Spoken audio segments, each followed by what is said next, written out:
Hello दोस्तों, मैं आपका दोस्त डॉक्टर प्रेम प्रकाश सिंह।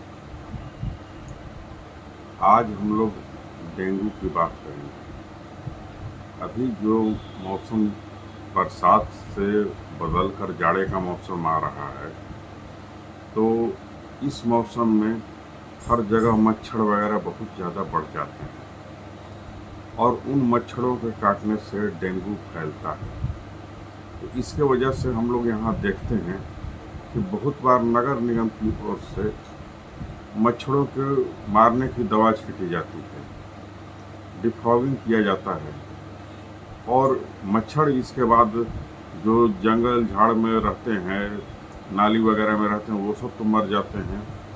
लेकिन बहुत बार यही मच्छर यहाँ से उड़कर घरों तक पहुँच जाते हैं और जब मच्छर घर तक पहुँचते हैं तो वो लोगों को डसते भी हैं।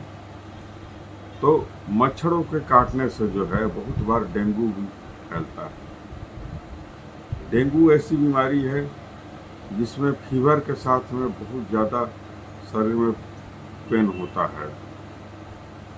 हमने कई केस डेंगू के देखे हैं, लेकिन अधिकतर केसेज में जो है फीवर के साथ बोन सेट पेन रहता है। बहुत बार तो ये कन्फ्यूजन हो जाता है कि ये रूमेटिक पेन है या जनरल बोन्स का पेन है। तो खैर जो भी रहे, अकॉर्डिंग टू सिम्टम हमारे यहाँ दवाएं हैं और हम लोग सिर्फ दवाओं से ही इसे ठीक कर लेते हैं। डेंगू के केसेज को भी हम लोग बहुत आसानी से ठीक करते हैं। हमारे यहाँ इसके लिए कई एक दवाएं हैं, जैसे बेलाडोना, इक्विटोरियम पर्क, gelsemium, rhus tox, baptisia, pulsatilla, bryonia और भी बहुत सारी दवाएं हैं। तो अब हम लोग देखते हैं कि स्पेशली डेंगू में क्या क्या चल सकता है। तो डेंगू में सबसे ज़्यादा जो हम लोग अभी तक इस्तेमाल करते हैं उसमें रस्टक्स, बेलाडोना, इक्विटोरियम पर्क और जेल्सिमियम, ज़्यादातर इन चारों दवाओं से ही काम हो जाता है। लेकिन कभी कभी और भी दूसरे दवाओं की मदद लेनी पड़ती है। जैसे अगर सिम्टम चेंज हो जाएगा तो हम दूसरे दवाओं की ज़रूरत पड़ेगी। तो आज हम सबसे पहले इक्विटोरियम पर्क की बात करते हैं। इक्विटोरियम पर्क के मरीज जो होते हैं उनमें बहुत ज़्यादा पेन होती है। पेन के वजह से वो मोर्निंग करते रहते हैं। मोर्निंग का मीन्स हुआ कि एक तरह से कराहना, बेड पर लेटे हुए इस तरह से आवाज़ मुंह से निकालते रहते हैं। तो ये मोर्निंग होता है। और इन्हें जिस समय फीवर होता है नींद नहीं आती है, लेकिन स्लीपीनेस रहता है। स्लीपीनेस मीन्स नींद जैसा। वो कभी भी पूछा जाएगा, अगर मान लिए कि वो लेटा हुआ है बंदा और पूछा जाएगा, कुछ आवाज़ दिया जाएगा तो वो सुन रहा है। उसे नींद, गहरी नींद नहीं है, लेकिन वो जस्ट नींद की तरह है। तो इक्विटोरियम पर्क में मॉर्निंग भी रहता है, वो पूरे बॉडी में पेन रहता है और उसे बहुत ज़्यादा कमज़ोरी रहती है। कमज़ोरी तो इतनी होती है कि फीवर के समय वो सर भी नहीं उठाना चाहता है।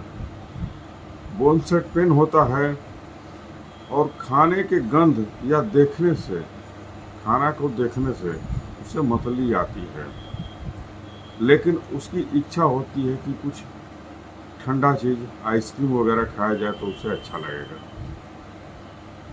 इसके साथ साथ फीवर जहाँ 1 से 2 दिन के बाद जो रह गया और फीवर में इसके मुंह में घाव हो जाता है, जिसे कि फीवर ब्लिस्टर कहते हैं। तो इसके होठों पर जो है फीवर ब्लिस्टर हो जाता है। इस तरह के केसेज में हम लोग इक्विटोरियम पर्क देते हैं। आगे हम लोग दूसरी दवा की बात करेंगे। दूसरी दवा है बैप्टिसिया। बैप्टिसिया के पेशेंट को कमजोरी बहुत ज़्यादा होती है। फीवर के साथ में उसको कमजोरी बहुत ज़्यादा होती है। दूसरी है कि उसके साथ उसे ज़्यादातर लूज मोशन वगैरह कुछ होगा, जो कि उसके जो भी डिस्चार्जेज होंगे वो बहुत ज़्यादा गंध देते हैं। पेशेंट हमेशा लेटा रहना चाहता है, और ख़ास करके बैप्टीसिया के पेशेंट से यदि कुछ पूछा जाए तो वो सो जाता है। बहुत बार बैप्टीसिया का पेशेंट लेटा हुआ है, ऐसे लेटा हुआ है, ठीक है, लेकिन जहाँ उसे कुछ बात करना होगा तो बहुत जल्दी देखिएगा बात करते करते सो जाता है। तो ऐसी स्थिति में हम लोग बैप्टीसिया देते हैं। बैप्टीसिया के मरीज को लगता है कि उसके शरीर में जान ही नहीं है, तो ऐसे स्थिति में हम लोग बैप्टीसिया देंगे। अब आती है बेलाडोना। बेलाडोना के मरीज को उसे सडन ऑनसेट ऑफ फीवर होता है, अचानक फीवर शुरू हो जाता है, और वो भी बहुत तेज फीवर होता है। बेलाडोना का पेशेंट भी ओवर एक्सहॉस्टेड होता है, बहुत ज़्यादा थका हुआ रहता है, बुखार अचानक आता है और पूरा चेहरा इसका लाल हो जाता है, तमाया हुआ रहता है जिस समय इसको बुखार रहता है। इसका सर गर्म रहता है लेकिन हाथ पैर ठंडा रहता है। बेलाडोना के पेशेंट को सर गर्म रहेगा और हाथ पैर ठंडा रहेगा, और वो ठंडा पानी पीना चाहेगा। ज़्यादा वो एक बार में एक गिलास पी के छोड़ देगा, बहुत देर तक नहीं पिएगा। जबकि उसका जीभ देखा जाएगा तो जीभ सूखा रहता है, लेकिन वो पानी बहुत कम देर पर, और जब भी पिएगा ठंडा पानी पीना चाहेगा। और हम लोग एक फीवर की बात करते हैं, ब्रायनिया की। तो ब्रायनिया में पेशेंट गुस्से में बहुत ज़्यादा होता है, उसे एलिमेंट फ्रॉम एंगर भी होता है। तो जिस समय उसको फीवर रहता है, कुछ भी बोला जाएगा बहुत जल्दी गुस्सा हो जाता है, चिड़चिड़ा, एकदम बहुत ज़्यादा चिड़चिड़ा होता है। ब्रायनिया का पेशेंट बहुत ज़्यादा चिड़चिड़ा होता है, बहुत जल्दी गुस्सा हो जाता है, और ये फीवर में बड़बड़ाते रहता है। ये हमेशा ज़्यादातर ब्रायनिया का पेशेंट जो है हमेशा अपने फायदे और नुकसान की बात करेगा। वो कहेगा कि डॉक्टर के पास जाने से कोई फ़ायदा नहीं है, हमें एक पैरासीटामोल दे दो, हम खा लेंगे। क्योंकि ब्रायनिया ऐसी दवा है कि उसमें बिजनेस के बारे में हमेशा सोचता है पेशेंट। तो पेशेंट ये देखता है कि डॉक्टर के पास जाएंगे तो हमें फी लगेगा, दवा का खर्च होगा, तो इस चीज़ को, खर्च को बचाने के लिए वो सीधे बोलता है कि डॉक्टर के पास नहीं ले जाओ, हमको पैरासीटामोल दे दो, एक गोली सुबह शाम खा लेंगे, तुरंत ठीक हो जाएंगे। तो जब भी हम लोग ऐसे केस देखें जहाँ पर कि बिजनेस की बात हो, फीवर या किसी भी बीमारी में, अब हम लोग अगर पेशेंट को दवा दे रहे हैं, एक सप्ताह का पेशेंट बोलता है कि सर ऐसा कीजिए 2 ही दिन का दवा दीजिए, देखते हैं जैसा रहेगा फिर हम ला कर ले लेंगे। That is Bryonia. तो ब्रायनिया के केस जो भी पेशेंट होंगे वो हमेशा बार्गेनिंग करना चाहेंगे, या खास करके मेनली वो तौलना चाहते हैं फ़ायदा और नुकसान के बीच में, कहाँ से फ़ायदा हो सकता है। तो इसके बाद हम लोग आगे फेरम फॉस की बात करें। हाँ तो दोस्तों, अगली हमारी दवा आती है फेरम फॉस।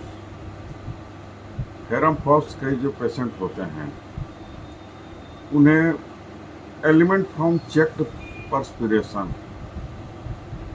मीन्स, अगर उनको जो फीवर है तो उसका मेन रीज़न होता है अचानक में उनका पसीने का दबाव देना। जैसे सपोज करो कि बहुत ज़्यादा गर्मी है और कहीं से हम आए, पूरा शरीर पसीने पसीने है, और आए हम डायरेक्ट घर में एसी में बैठ गए, तो बाहर बहुत ज़्यादा गर्मी है और भीतर आए एसी में बैठ गए, तो लगा कि हाँ कितना अच्छा लग रहा है, पसीना सारा सूख रहा है, लेकिन बाद में पता चला कि इन्हें फीवर हो गई है। तो इस तरह के फीवर में हम लोग फेरम फॉस का इस्तेमाल करते हैं। फेरम फॉस का मरीज जो होता है हमेशा चेयरफुल मूड में होता है। वो फीवर रहेगा, खांसी रहेगा, उसके साथ उससे हाई फीवर रहने के बाद भी वो हमेशा एकदम जॉली मूड में रहेगा और आपको बात बात में जोक सुनाएगा, गाना सुनाएगा, कुछ ऐसा करेगा जिससे कि लोग हंसें। तो फीवर के बावजूद ऐसा करता है। ऐसे स्थिति में हम लोग फेरम फॉस देते हैं। हम लोग देखते हैं कि पेशेंट बेड पर है, लेटा हुआ है और जाइए देखने, बात करने, तो वो तरह तरह से जोकिंग शुरू कर देता है और एक से एक गाना को पैरोडी में बना के तरह तरह से सुनाता है। तो इस स्थिति वाले मरीज को लोग फेरम फॉस देते हैं। उसके बाद एक दवा हमारी आती है जेलसिनियम। जेलसिनियम के मरीज जो होते हैं उनमें डलनेस बहुत ज़्यादा होता है। जेलसिनियम के मरीज में dullness, dizziness, drowsiness, dimness of vision, diplopia, heavy drooping eyelids. वो जेलसिनियम के मरीज अगर कहीं लेटा हुआ है, जो है जेलसिनियम का मरीज, तो उसको देखिएगा एकदम आँख की तरह बंद दिखने लगेगी। आवाज़ दिया जाएगा तो इस तरह आँख बंद धीरे से, तो इस तरह से रिएक्ट करता है। तो वैसे स्थिति में हम लोग जेलसिनियम देते हैं। जेलसिनियम में ये डलनेस का मेन रीजन होता है coordination between muscles, mind and body, वो सही नहीं रहता है। जब ये कोऑर्डिनेशन सही नहीं रहे, मीन्स जेलसिनियम में जो है मसल्स माइंड को ओबे नहीं करता है, माइंड की बात को नहीं मानता है, मसल्स नहीं माइंड के कमांड को सही ढंग से इम्प्लीमेंट करता है। तो इस वजह से इसमें बहुत ज़्यादा ही डलनेस देखने को मिलती है। दोस्तों, एक और मैं अपना पर्सनल टिप देता हूँ। अगर कभी किसी को फीवर है और फीवर डाउन नहीं हो रहा है, डेंगू में भी अगर फीवर डाउन नहीं हो रहा है, तो इस परिस्थिति के लिए हम लोग बेलाडोना क्यू और बप्टिसिया क्यू, इन दोनों को मिक्स करते हैं और फिर उसमें से 8-8 बूंद थोड़े से पानी में मिलाकर दिया जाता है, तो बहुत जल्दी फीवर डाउन हो जाता है। दूसरी चीज़ है फेरम फॉस। तो फेरम फॉस जो है वो आयरन फॉस्फेट है। तो यदि मान लीजिए कि पेशेंट का जहाँ प्लेटलेट्स काउंट देख रहे हैं कि कम हो गया है, तो उसमें अगर हम लोग फेरम फॉस गर्म पानी के साथ देते हैं बायोकेमिक में, तो बहुत फास्ट रिकवरी होता है और फीवर भी वो डाउन कर देता है। फेरम फॉस 3x अगर पानी में घोल दिया जाए 10-20 गोली, और उसमें से एक चम्मच हर 10 मिनट पर पेशेंट को दिया जाए, तो फीवर तुरंत डाउन हो जाता है। दवाएं तो और भी बहुत सारी हैं, लेकिन हम लोग फिर कभी इस पर और भी दवाओं की बात करेंगे। नहीं तो ये हमारा जो वीडियो है बहुत लंबा हो जाएगा। लेकिन दोस्तों, मैं यही कहूँगा कि जिन्हें भी अगर ज़रा भी शक लगे कि हमें डेंगू है, तो ब्लड टेस्ट करा के अवश्य देख लें, और जो नज़दीक में आपके जो भी होम्योपैथ हैं उनसे सलाह लेकर ही दवा का इस्तेमाल करें। चलिए दोस्तों, अगर आपको हमारा ये वीडियो पसंद आ रहा है तो हमारे चैनल को सब्सक्राइब कर दीजिए, एक लाइक कर दीजिए और बेल आइकॉन को दबा दीजिए, ताकि मैं अगला वीडियो बनाऊं तो उसकी नोटिफिकेशन आप सभी तक पहुंच सके। चलिए दोस्तों, जय हिंद।